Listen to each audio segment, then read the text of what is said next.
As we've been talking about this month, we want to raise awareness around colorectal cancer. And today we're going to be busting some myths around this cancer with two doctors from Virginia Mason Franciscan Health, Dr. Shalini Kanneganti and Dr. Gautam Monkani. Thank you so much for being here, y'all. Thanks for having us. Thanks for having us. Yes. So, Dr. Shalini, I want to start with you first. Myth number one, I am healthy and I have no symptoms, so this is not something I need to be concerned with. So many early cancers and polyps typically do not produce any symptoms. And when symptoms occur, it is usually more advanced disease. So it is important to get screened before those symptoms occur. And screening is important in individuals greater than 45. Early detection is the key. Yeah, and so once you've had, a screening and maybe have a polyp, how often after that should you continue to get screened? Yeah. So once you have a polyp, the screening is usually more often than the regular screening colonoscopies that individuals get. And Gautam can say.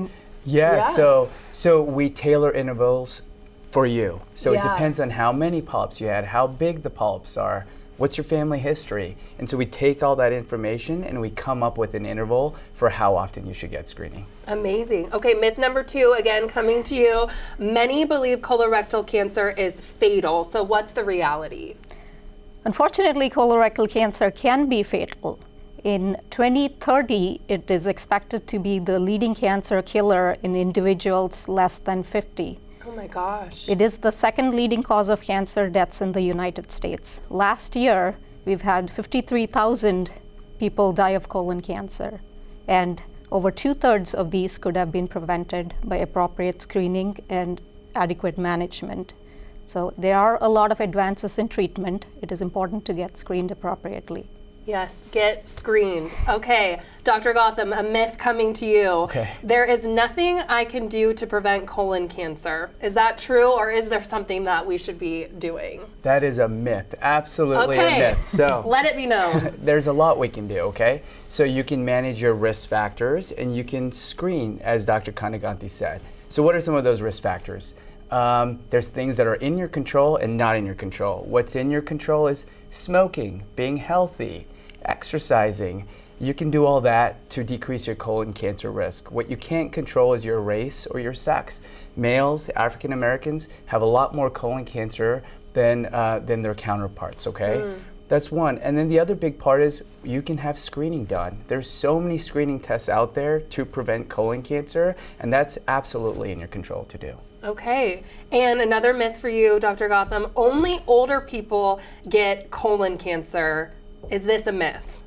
That would have been true 30 years ago. Interesting. However, what's scary is it's now a myth. So we're seeing a lot more colon cancer in young people. We were just talking about a 25-year-old that I was going to ask, how young is young? Yeah. Yeah, so Can be as young as 20s, 30s. We've seen so many in their 40s. So don't wait till you have those symptoms. And if you have symptoms, it's very important to get the appropriate attention. Talk to your provider and get it treated.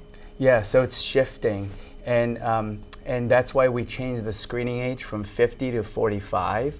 However, half of the young cancers that we see are in those younger than 45. So things are changing. Oh my goodness. Okay. And another myth, having a polyp means I have cancer and need surgery. What should be known about polyps? Yeah, so think of your colon lining, which is where colon cancer forms, as a normal, healthy lining. And the time from going from normal, healthy to cancer is probably like a 5 to 10 year period. And that transformation happens over time.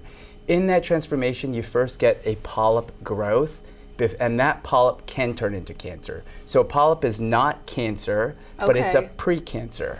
And that's where we intervene. So that's why we screen, because we want to find those polyps and remove them so they never have a chance of turning into a cancer. So again, getting in early and getting a screening done is what's going to obviously help all of that.